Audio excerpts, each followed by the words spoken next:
Sungguh kata Nabi SAW, tidak akan pernah tumbuh dari harta yang haram kecuali apa? Api neraka bagi dirinya. Naudzubillahi min dzalik.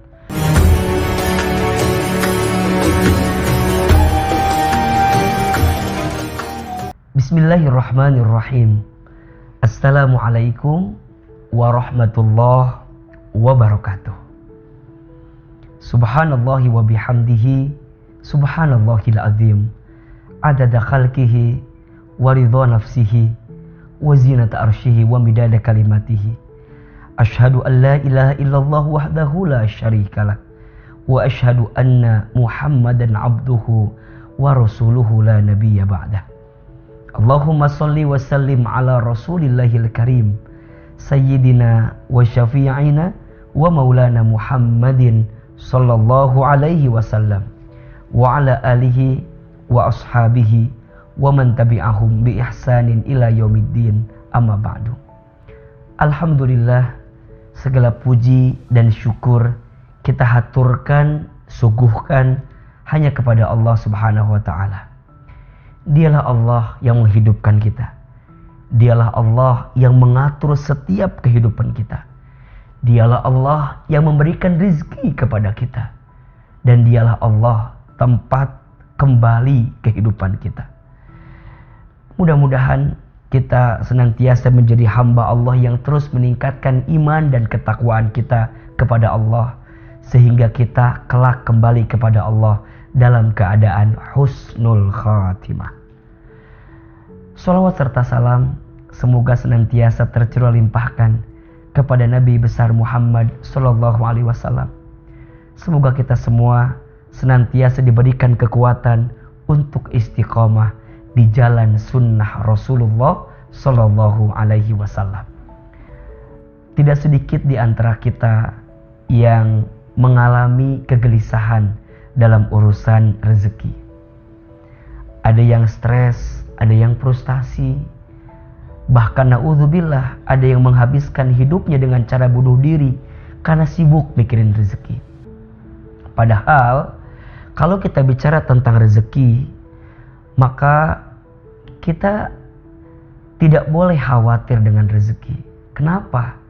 Karena rezeki itu adalah sesuatu yang sudah pasti dijamin oleh Allah, dan kita selama hidup di dunia kita akan memperoleh rezeki tersebut. Hanya barangkali yang belum terjamin adalah keberkahan daripada rezeki itu. Maka pada kajian kali ini ada beberapa prinsip tentang rezeki yang harus kita pahami agar kita bisa lebih tenang dalam memahami urusan rezeki, dalam menyikapi urusan rezeki. Yang pertama yang harus kita pahami adalah rezeki itu sudah dijamin. Rezeki sudah tertakar, tak mungkin tertukar. Di dalam Al-Quran surat Al-Baqarah, di dalam Al-Quran surat Hud ayat 6, Allah Subhanahu wa taala berfirman, A'udzubillahi minasyaitonir rajim. Bismillahirrahmanirrahim. Wa ma min dabbatin fil ardi illa 'alallahi rizquha. Dan tidak ada makhluk yang hidup di muka bumi. Dia bergerak, dia bernyawa, dia bernapas. Bahkan makhluk yang melata sekalipun ketika dia hidup di muka bumi, illa kecuali 'alallahi rizquha, dijamin oleh Allah rizkinya. Dari ayat di atas kita diyakinkan bahwa selama kita hidup, selama itulah Allah masih memberikan rizki kepada kita. Bahkan Nabi SAW menegaskan kepada kita, Ya ayyuhan nas, inna ahadakum lan yamuta hatta yastakmila rizqahu. Sesungguhnya di antara kamu sekalian tidak akan pernah diwafatkan oleh Allah sampai sempurna rizkinya, sampai habis rizkinya. Artinya apa?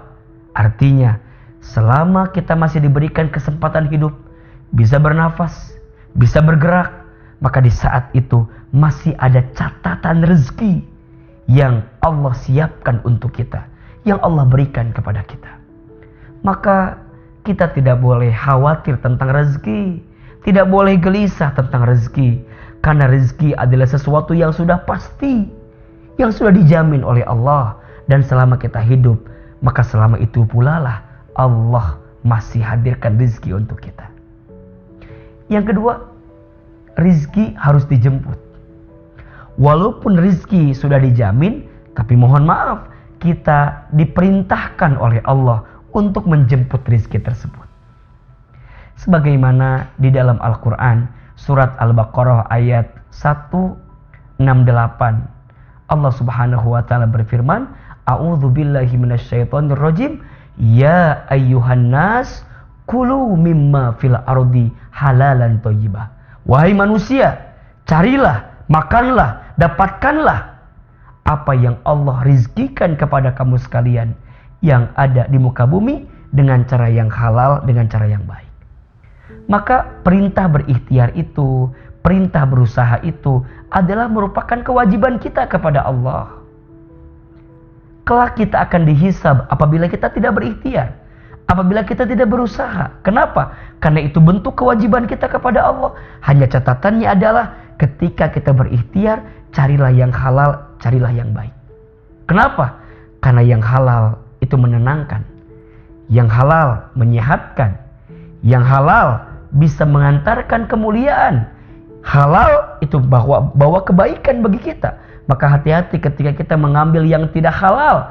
Maka itu adalah perkara yang mengundang keburukan dalam kehidupan kita. Sungguh kata Nabi SAW, tidak akan pernah tumbuh dari harta yang haram kecuali apa? Api neraka bagi dirinya. Naudzubillahi min dzalik. Maka ikhtiar silahkan, usaha silahkan. Yang berdagang, dia berdagang. Yang bekerja, dia bekerja. Yang bertani, dia berkebun. Yang ada di sawah, maka kemudian dia di sawah. Itu merupakan bentuk ikhtiar kita sebagai bentuk pemenuhan kewajiban kita kepada Allah.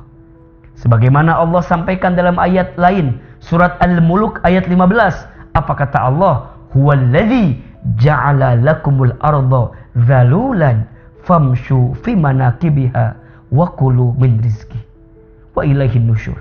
Dialah Allah yang menjadikan bumi ini luas untuk kamu jelajahi, untuk kamu tempuh. Maka apa perintahnya? Famshu fi manakibiha. Maka berjalanlah di muka bumi ini. Kemudian wa kulu min rizki, dan makanlah sebagian daripada rezeki yang Allah siapkan untuk kita. Wa ilaihin nusyur, dan kepada Allah lah kita akan dikembalikan. Maka jangan pernah berhenti untuk berusaha. Dan jangan berusaha untuk berhenti. Kenapa? Karena usaha, ikhtiar itu kewajiban. Sedangkan rezeki itu kejutan. Hanya doa yang bisa merubah segalanya. Maka nanti ada yang kedua, selain ikhtiar bumi, selain ikhtiar dunia dalam urusan pekerjaan kita, maka nanti hadirkan ikhtiar langit. Dengan cara apa? Tingkatkan ketakwaan kita kepada Allah. Wa may yattaqillaha yaj'al lahu makhraja wa yarzuqhu min haitsu la yahtasib. Barang siapa yang bertakwa kepada Allah, maka niscaya Allah akan tunjukkan jalan keluar kepadanya. Dan Allah juga akan berikan rizki dari jalan yang tidak disangka-sangka. Maka jika kita ingin mendapatkan rizki yang baik, ingin mendapatkan kemudahan dalam urusan rizki, tingkatkan ketakwaan kita. Apa itu takwa? Ketundukan, kepatuhan kita kepada Allah untuk menjalankan setiap apa yang Allah perintahkan dan meninggalkan apa yang Allah larangkan dalam kehidupan kita. Maka ada beberapa amalan yang bisa menghadirkan ketakwaan kita kepada Allah agar rizki kita dimudahkan. 1, sholat. Sesibuk apapun kita, jangan pernah meninggalkan sholat. Karena sholat itu adalah tiang agama bagi kita. As-sholatu imaduddin, faman aqamaha faqad aqamaddin, wa man tarakaha faqad hadamaddin. Barang siapa ya yang tegak sholatnya, maka tegak agamanya. Barang siapa yang sering meninggalkan sholatnya, maka hancur agamanya. Karena sholat itu adalah tiang agama bagi kita. Bahkan Masya Allah, di dalam surat Toha ayat 132 disebutkan kualitas sholat kita menentukan kualitas rezeki kita. Allah berfirman, wa'mur ahlaka bis sholat, dan perintahkanlah keluargamu untuk sholat. Wastabir alaiha, dan bersabar-sabarlah dalam mendirikan sholat itu. Jika sudah sabar, jika sudah benar, jika sudah baik, apa kata Allah? La nas'aluka rizqan. Jangan pernah bertanya tentang rezeki. Kenapa? Nahnu narzuquka. Kami yang akan menjamin rezekimu. Wala akibatu littaqwa. Sebagai bentuk akibat dari solat yang kau hadirkan kepadaku, kata Allah. Dari ketakwaan yang kita hadirkan kepada Allah subhanahu wa ta'ala. Yang kedua, sedekah. Ma naqasat min malin sedekah. Tidak akan pernah berkurang harta yang kita sedekahkan. Bahkan ketika kita bersedekah, Allah akan tambahkan. Ada filosofi namanya terima kasih. Apa artinya? Seberapa banyak yang ingin kita terima, tergantung seberapa banyak yang kita kasih. Makin banyak yang kita kasih, maka insya Allah semakin banyak yang kita terima. Dan tidak akan pernah miskin harta yang kita infak sedekahkan. Malah sebaliknya, harta yang tidak kita berikan haknya bagi orang lain, maka boleh jadi disitulah kita kehilangan keberkahan dari harta yang Allah titipkan kepada kita. Yang ketiga, silaturahmi. Barang siapa yang mau dilapangkan rezekinya, dipanjangkan umurnya, sambungkan silaturahmi.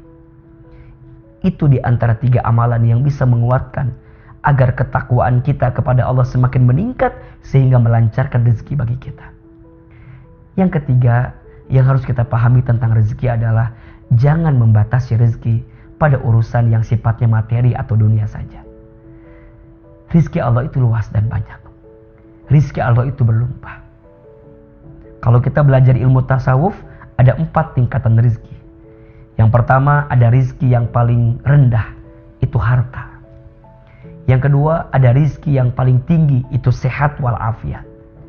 Yang ketiga, ada rezeki yang paling utama, itu adalah anak dan keluarga yang soleh.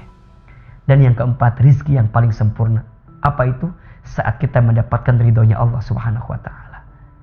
Maka yang bekerja, jangan membatasi rezeki pada urusan gaji semata. Kenapa? Gaji ada batasnya, tapi rezeki Allah tidak ada batasnya. Gaji ada tanggal bulannya, tapi rezeki Allah tidak ada tanggal bulannya. Gaji ada selipnya, tapi rezeki Allah tidak ada selipnya. Rezeki Allah itu luas dan banyak. Kita diberikan keluarga yang rukun, itu rezeki. Rumah tangga yang sakinah mawaddah warahmah, itu rezeki. Dikasih sehat walafiat, itu rezeki. Dikasih sahabat yang menguatkan, itu rezeki. Rezeki Allah itu luas dan banyak. Yang sempit biasanya bukan rezeki kita, tapi hati kita yang tidak merasa cukup dengan apa yang Allah hadirkan kepada kita. Maka konsep yang keempat, belajarlah tawakal dalam urusan rezeki. Ikhtiarlah maksimal, tapi hasilnya kita serahkan kepada Allah. Karena Allah yang lebih tahu mana yang terbaik untuk kita. Wa may yatawakkal 'ala Allah fahuwa hasbuh.